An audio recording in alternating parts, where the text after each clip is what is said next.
Bom dia, pessoal. Professor Clóvis Malaquias, professor de inglês, em mais uma aula da disciplina Inglês Instrumental da UAB, aí no curso de Matemática. Tudo bom com vocês? Espero que sim.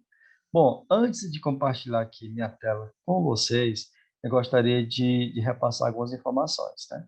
Nós tivemos a primeira semana, né, a segunda semana, tivemos 2 fóruns, 2 atividades, e agora finalmente chegamos na terceira semana. Logo após a terceira semana, a gente vai estar aí de recesso e só retornaremos em janeiro de 2022. Bom, nessa videoaula de hoje, eu resolvi fazer uma revisão do assunto da primeira semana e da segunda, porque eu vou cobrar uma avaliação de vocês agora, e aí eu quero que vocês estejam preparados para essa avaliação. Na verdade, turma, tudo que foi feito, né, que foi disponibilizado para vocês, fóruns, atividades e mais avaliação, a gente vai fazer a somatória de tudo e no final a gente vai dar a média de vocês. É isso que eu vou fazer, né? Eu vou levar em conta, por exemplo, as atividades feitas, os fóruns respondidos e, por último, a avaliação. Pessoal, com relação ao fórum, eu acho que vocês observaram que no fórum eu deixei com vocês perguntas abertas, né? Embora os objetivos foram abertos. Ou seja, eu queria que vocês me dessem um feedback daquilo que vocês sabiam ou sabem da disciplina inglês, né? Se gostam ou não, qual a afinidade que vocês têm com a disciplina, né? Então, foi mais um exame diagnóstico que um próprio fórum, né? Por isso que ele foi bem extenso, o primeiro e o segundo fórum. No terceiro fórum, prometo ser mais conciso, ser mais breve, tá bom? Mas a intenção era essa, no primeiro e no segundo, saber como é que vocês estão aí lidando com a disciplina, né? E também ter um feedback de vocês para as próximas aulas. Essa foi a intenção minha em colocar os 2 primeiros fóruns. Bom, e aí tem a avaliação, né, que eu vou fazer no final da terceira semana, que será uma avaliação mista, né? Serão perguntas objetivas de marcar e também terão perguntas de responder, né, turma? Subjetivos. Não subjetivas abertas, né, mas de acordo com o que eu pedi, que serão 2 textos, né, onde vocês tirarão aí as ideias principais dos textos. Atividade que a gente fez na primeira semana, com os textos que eu coloquei para vocês na atividade. Também será pedido, será cobrado na prova, né? Vou colocar textos com palavras cognatas, com pistas tipográficas, e aí vocês vão tirar aí a ideia principal do texto, tá bom? Sem precisar traduzir tudo, traduzindo só o que é necessário e aquilo que está disponível com relação ao que a gente estudou na primeira e na segunda semana.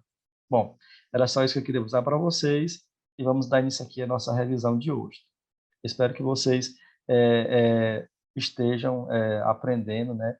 Estou aberto também a sugestões, estou aberto também a tirar dúvidas de vocês. No final dessa videoaula, eu vou deixar com vocês aí meus contatos novamente, caso vocês queiram entrar em contato comigo. Se não, fale com os tutores de vocês, e eles me repassam as dúvidas de vocês. E eu prometo, turma, fazer um vídeo só para tirar as dúvidas, tá bom? Com relação à disciplina.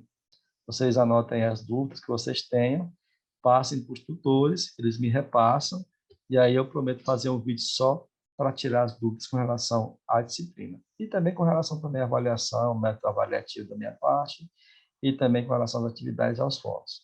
Estejam aí à vontade para fazer isso, tá bom? Eu vou agora repartir ou compartilhar, turma, a minha tela com vocês, para a gente dar início à nossa revisão aí dos assuntos que eu vou cobrar na nossa avaliação, certo? Nós temos aí a disciplina, né, que é inglês instrumental. Temos aí o review, que é revisão, e vamos dar início aqui à nossa revisão de hoje e dos conteúdos que eu vou cobrar na nossa avaliação. Claro que eu não quero que vocês estudem só pela revisão, mas a revisão será um norte, onde vocês terão aí a oportunidade de tirar tudo de vocês e de estudar para ter êxito, uma boa nota na avaliação que eu vou deixar com vocês na próxima semana, que é a terceira semana, que é a nossa última semana antes do recesso, que a gente só retorna no mês de janeiro, tá certo? Bom, o que é inglês instrumental? Bom, O inglês instrumental é o nome que nós, aqui brasileiros, damos no nosso país a uma proposta de inglês, né, que é conhecida mundialmente como English for Specific Purpose, que tem a sigla ESP em inglês.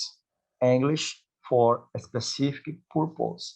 Na verdade, turma, traduzindo livremente essa expressão significa o seguinte: inglês para fins específicos. Aqui não é uma aula de conversação, aqui também não é uma aula sobre gramática e muito menos uma aula sobre a história da língua inglesa.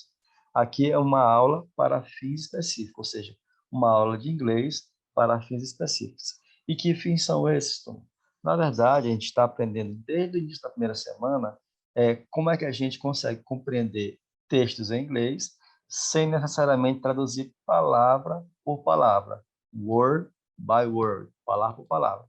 A intenção da gente é adquirir macetes, técnicas, ferramentas ou instrumentos, seja lá o que for que vocês chamarem, né, para a gente conseguir ler um texto, na verdade, fazer a leitura de um texto, né, e compreender esse texto sem precisar ir completo. Tirar deles, dos textos, né, as ideias principais através das técnicas que a gente vai aprender, que a gente está aprendendo ao longo dessas aulas aí de inglês instrumental.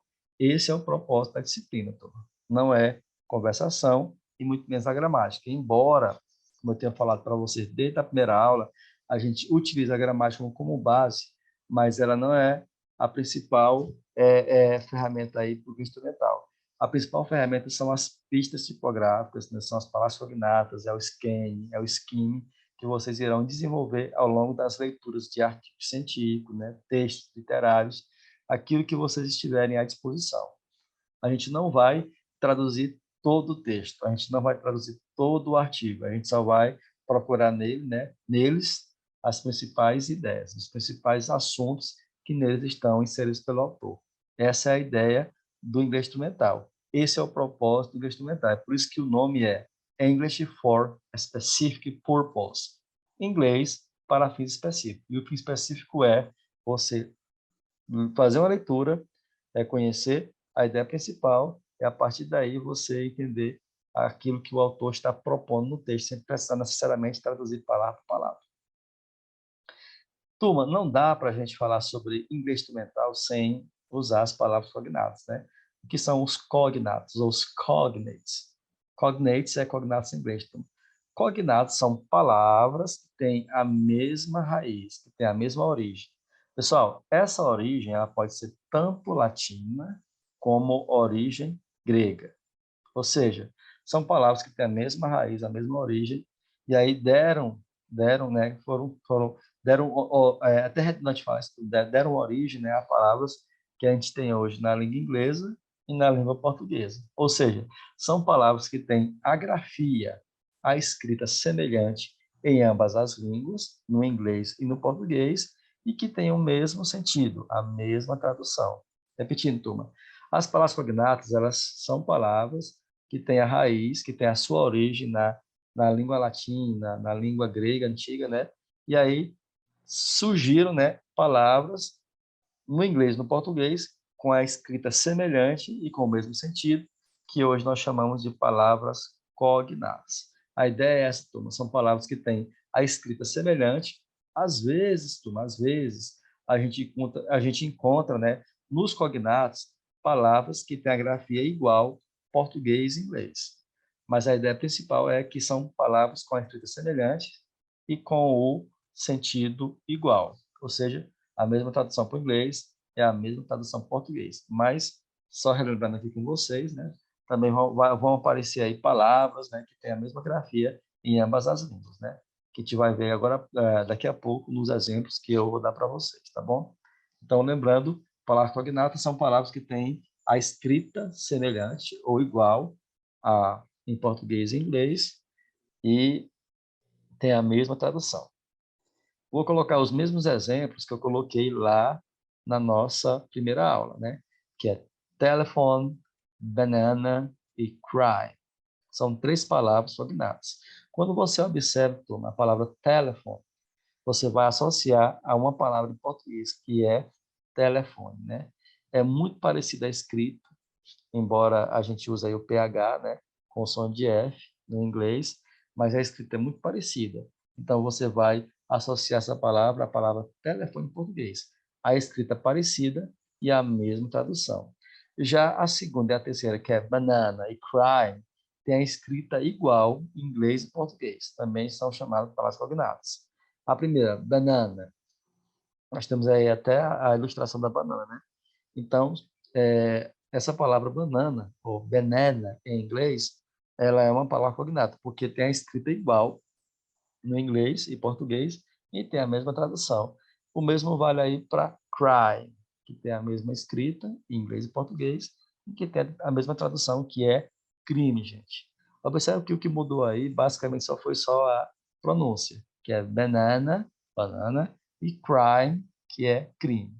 Aí nós temos 3 exemplos de palavras cognatas. Telephone, banana e a terceira e última, crime. Continuando, turma, nós temos aí os falsos cognatos, que são os false friends, ou os amigos falsos. As cognatas são nossos amigos, por quê? Porque elas vão nos ajudar a entender um texto. Pessoal, antes de passar para os false friends, que são os falsos cognatos, eu quero lembrar uma coisa para vocês. Todo o texto em língua inglesa, todo texto em língua inglesa, ele vai conter palavras cognatas. Isso eu garanto para vocês. Todo texto em língua inglesa, ele vai conter palavras cognatas. Isso é fato. Então, é por isso que nós chamamos elas de palavras amigas em inglês, né? E aí, com relação aos falsos cognatos, são os falsos amigos. São os falsos amigos. Por quê? Porque são palavras que têm a grafia semelhante em português, porque também tem a sua origem no grego e no latim, mas que a tradução é diferente, que o sentido é diferente. No cognato é igual o sentido da tradução, no falso cognato é diferente o sentido da tradução. É por isso que a gente chama de falsos amigos, ou false friends, ou falsos cognatos. A grafia é muito parecida com o português e a tradução é diferente. Professor, e aí, como é que a gente sabe se é um cognato ou é um falso cognato? Pessoal, só existem 2 formas de saber se é um cognato ou um falso cognato. A primeira, você ter bem experiência na língua inglesa, né? Se é uma pessoa que estuda a língua inglesa há bastante tempo. Segundo, dentro do contexto da frase. Você vai saber se ela é cognata ou um falso cognato. Mas aí, com vocês, eu só vou colocar um texto com palavras cognatas. É só para vocês saberem, entender que existem palavras que são chamadas falso-cognatas, que têm a semelhança na escrita, é parecido em português e inglês, mas que tem um sentido diferente. Também colocando os mesmos exemplos que eu coloquei na primeira aula. Que o primeiro é confident, o segundo é fabric e o terceiro é lunch. O primeiro toma confident, que é confiante. Observe se eu colocasse aí no finalzinho um E, ficaria confidente, né? É muito parecido com a palavra confidente, não é, turma? Dá para confundir a gente. Mas é uma falsa cognata. No caso, confident significa confiante, uma pessoa que é confiante, né? E aí vem a segunda, que é fabric. Da mesma forma que a primeira, se colocasse um A no final, ficaria fábrica, né, turma? Dá para enganar a gente, né? Achando que aí é a palavra fábrica, mas não é. Fabric quer dizer tecido. Eu até coloquei aqui do lado, turma, aí o desenho do tecido, né? A ilustração do tecido para vocês fazerem a associação, né? E a terceira, que é lunch. Lunch significa almoço, que também tem a ilustração aqui ao lado. Pessoal, eu até falei na primeira semana, na primeira videoaula, com relação à ideia aí do lanche, que é almoço, né? Lá nos Estados Unidos, por exemplo, eles costumam, no intervalo de trabalho, fazer um lanche, né, turma? Fazer um lanche. Não é como aqui que a gente almoça, né? Almoça uma refeição. Lá não, eles fazem um lanche, né? Um sanduíche com suco. Eles não costumam almoçar uma refeição na hora do almoço. Embora a pronúncia da palavra lunch lembre lanche, a palavra significa almoço. É por isso que ela é um falso amigo. É por isso que ela é um falso cognato, viu? E aí a ideia de lanche vem por causa disso, porque lá eles não almoçam, lá eles lancham, né? Mas a tradução mais apropriada para lanche é almoço. Por isso que ela é uma falsa cognato. Turma, aí vem o skimming e também vem o scanning, né? Vamos saber o que é um e o que é o outro. Primeiramente, o skimming. Turma. O skimming é um exame superficial de um texto. Ou seja, é você passar o olho no texto, né? de maneira superficialmente. Só que o skimming, ele tem um objetivo, que é descobrir o assunto principal abordado pelo autor. Essa é a função do skimming. Esse é o objetivo do skimming. É uma leitura superficial, mas uma leitura que busca descobrir o quê? O assunto principal abordado pelo autor. Se no caso, turma, vocês estiverem diante de uma prova em que a prova seja de inglês e na alternativa pergunte qual é o assunto abordado pelo autor, o principal assunto abordado pelo autor, você vai usar o skimming. Através de quê, turma? Através daquelas ferramentas, né, que eu falei para vocês na última aula, das palavras cognatas, né, das pistas tipográficas, né, que são os negritos. Um autor de um texto, turma, ele não vai colocar uma palavra negrita à toa. E muito menos vai colocar em itálico também, ou sublinhar a palavra, colocar em aspas. Ali ele colocou em negrito, sublinhou, colocou em aspas por algum motivo, para destacar aquela palavra. Então, você vai usar o skimming, que é fazer uma leitura superficial com o objetivo de descobrir o assunto principal abordado pelo autor. Diferente do scanning, que vem do scanner, né? Aquela máquina lá que escaneia foto, papel, documento, né? O scanning, turma, ele é uma leitura rápida, mas ele tem uma outra função, que é o quê? Buscar informações específicas lá no texto. Se por um acaso você estiver fazendo uma prova de inglês e aí vocês tiverem que encontrar alguma informação específica do texto, né, utilizando também os cognatos ou as pistas tipográficas, né, você vai usar o scanning. Enquanto o skimming é uma leitura superficial para descobrir o assunto abordado pelo texto, né, lá pelo autor, o scanning não. Ele vai buscar informações específicas do texto, né, sem ler palavra por palavra, né? A ideia aqui não é você traduzir palavra por palavra, mas sim conhecer aí as informações específicas do texto. E aí, continuando, temos os aspectos gramaticais de um texto. Lembrando a vocês que é basicamente o que eu vou cobrar na avaliação de vocês, essa revisão. Mas estudem tudo, porque é importante conhecer tudo. Aspectos gramaticais de um texto. Bom, a gente tem aí 3 aspectos gramaticais de um texto. Nós temos aí o sujeito, nós temos o verbo e nós temos o complemento. Tanto na língua portuguesa como na língua inglesa, a composição da oração das duas línguas segue a ordem inicial, né, turma? Que eu falei para vocês. Primeiro o sujeito, depois o verbo e depois o complemento. Sujeito mais verbo complemento. Nas duas línguas funcionam assim. Então dá para você fazer uma relação aí do inglês e português. No inglês, sujeito, verbo, complemento. No português também tem o sujeito, verbo, complemento. Só que o português é muito mais complexo, né? Como aqui não é uma aula de inglês, desculpa, turma, como aqui não é uma aula de português, então não cabe a mim dizer quais são esses complementos em português. Vale lembrar que é a mesma estrutura gramatical também no inglês. Vai lá o sujeito, depois o verbo e depois o complemento, né? Complemento vem logo após o verbo em inglês. E o verbo vem logo após o sujeito. E aí nós temos aqui a frase. He works in a bank. He works in a bank. Ele trabalha em um banco. Ele trabalha em um banco. E nós vamos agora separar cada item, né? Na frase, o que é sujeito, o que é verbo e o que é complemento. Ó, quem é o sujeito? É he, que é ele. O verbo, works, que é o verbo trabalhar, no caso aí é trabalha. E o complemento que vem depois do verbo é in a bank, que é em um banco. In a bank, que é em um banco. Voltando aqui para a frase. He works in a bank.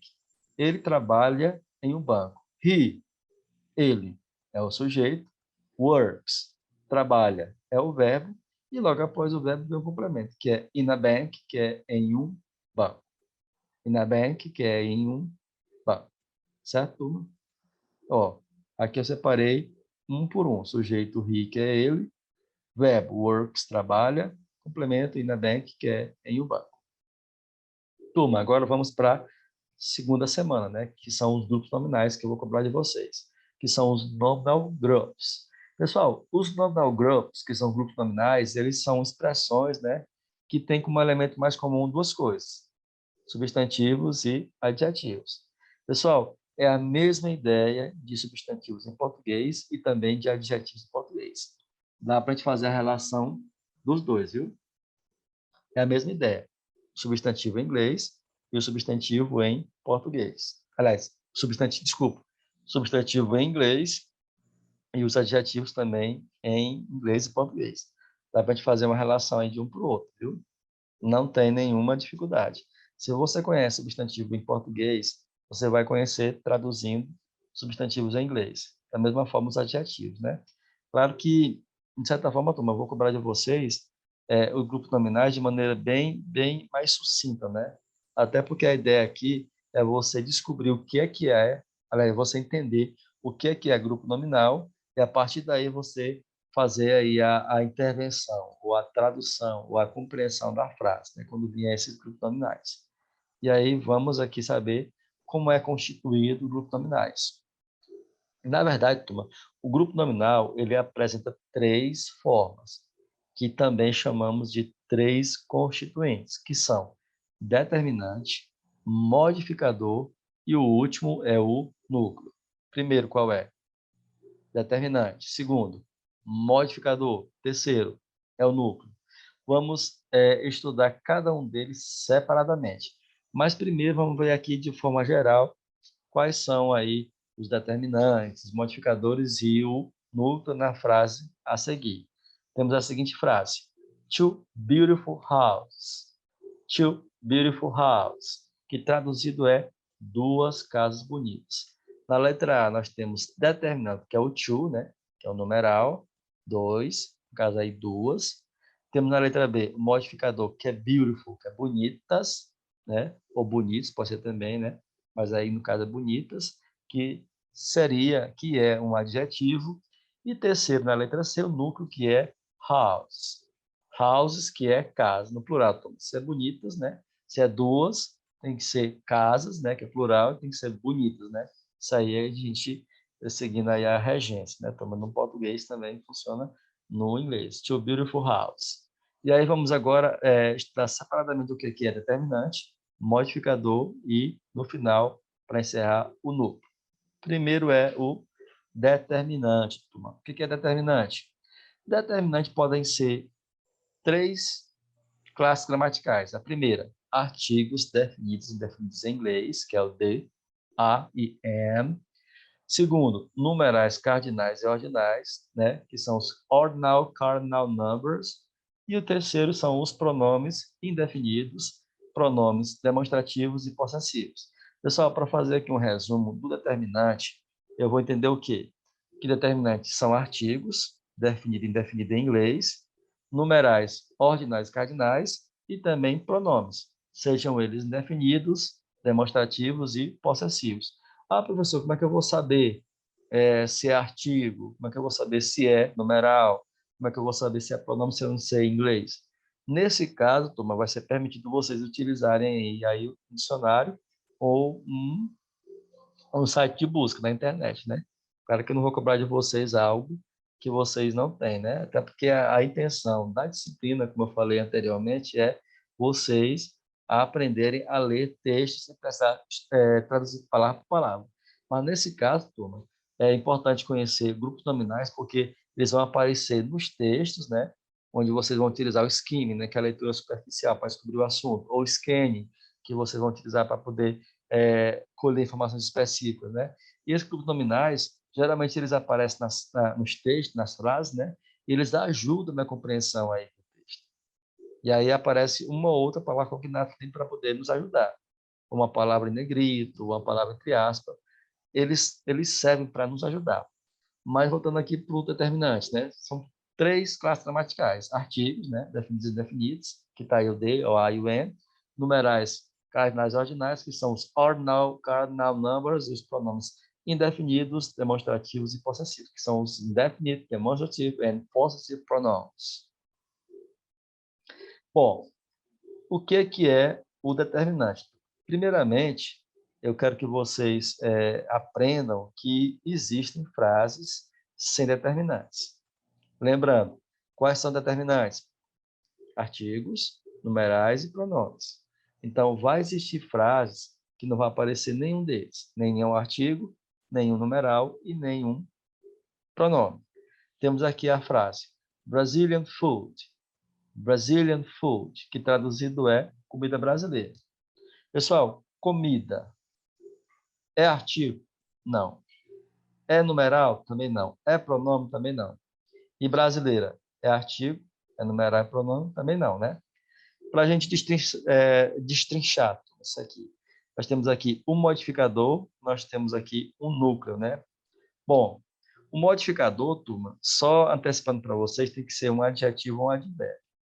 Nesse caso aí, brasileira funciona como adjetivo, está adjetivando a palavra comida, comida brasileira.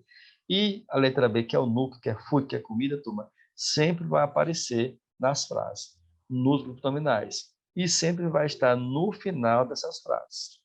Depois eu falo mais um pouco sobre o núcleo, né? Então, temos aí Brazilian food, comida brasileira, né?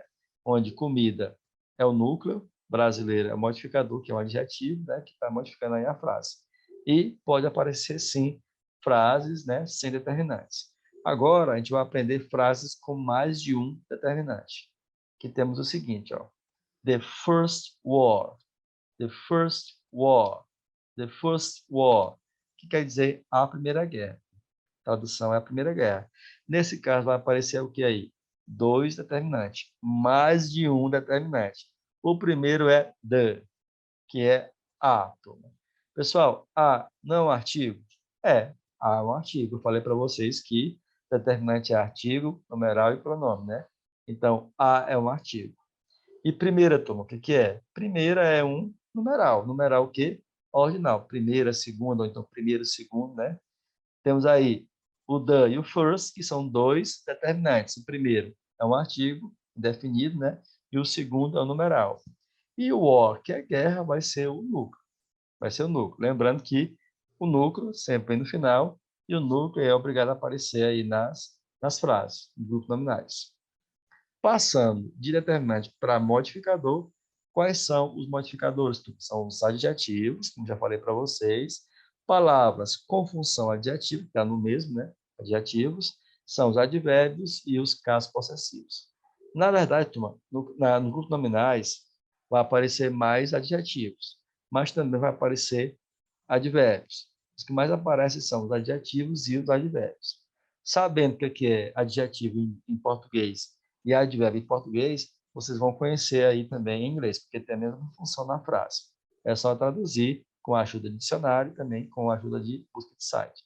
Isso aí vocês vão ter a oportunidade de fazer isso, tá bom? Mas é importante conhecer grupos nominais. Lembrando, os modificadores podem ser adjetivos, palavra com função adjetiva, está no mesmo, né? Advérbios e, no caso, possessivo. Ah, pessoal, também há frases em que não aparecem modificadores, né? Que é a seguinte frase. An animal. Repita comigo. An animal. Mais uma vez.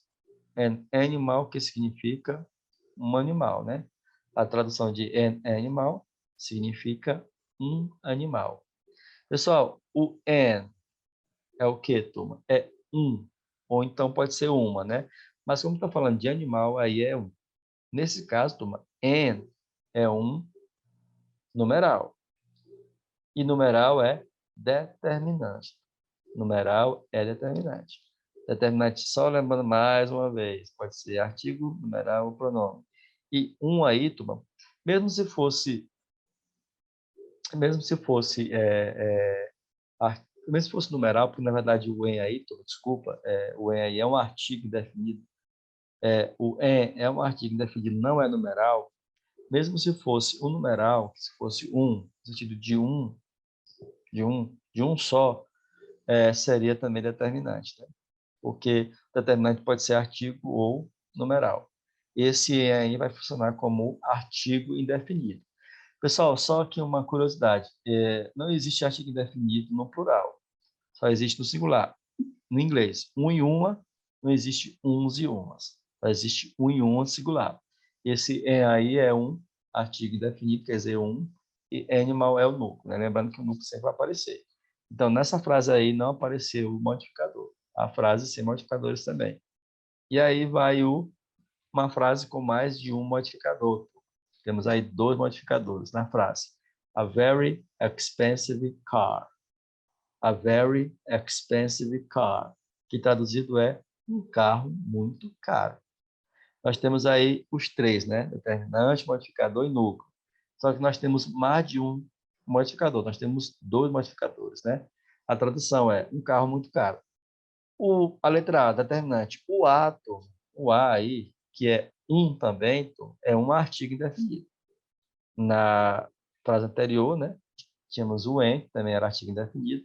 Agora nós temos mais um A, mais um artigo indefinido, que é o A. Turma, artigo indefinido, definido é determinante. Então, determinante o A, que significa um, que estou falando de carro, né? O modificador, eu falei para vocês que pode ser adjetivo ou advérbio. Very, muito, é advérbio de intensidade. E expensive, que é caro, é um adjetivo.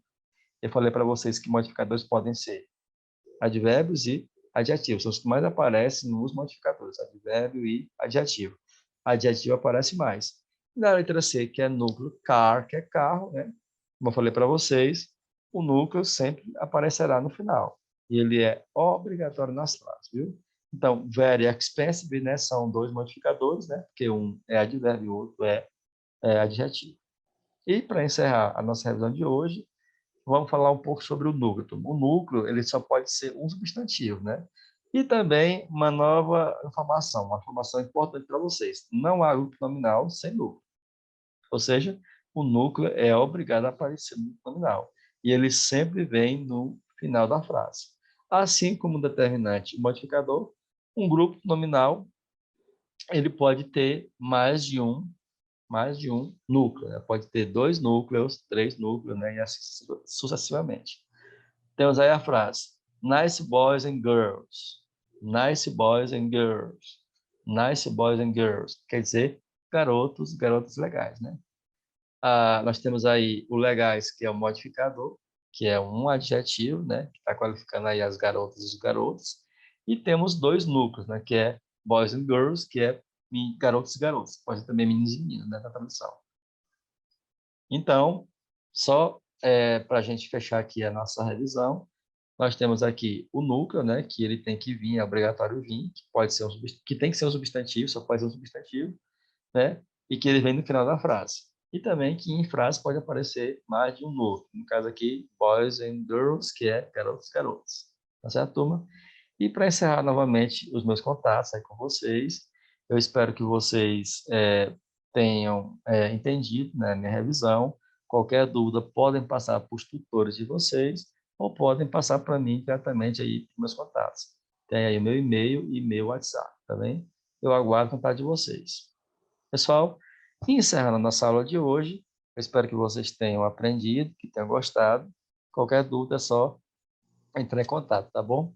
E aí, voltando a falar da nossa prova. A nossa prova ela vai ser basicamente baseada na revisão, sem necessariamente ser a revisão. É importante que vocês aprendam tudo, viu? Porque esse é o nosso objetivo com relação aqui à nossa videoaula, tá bom?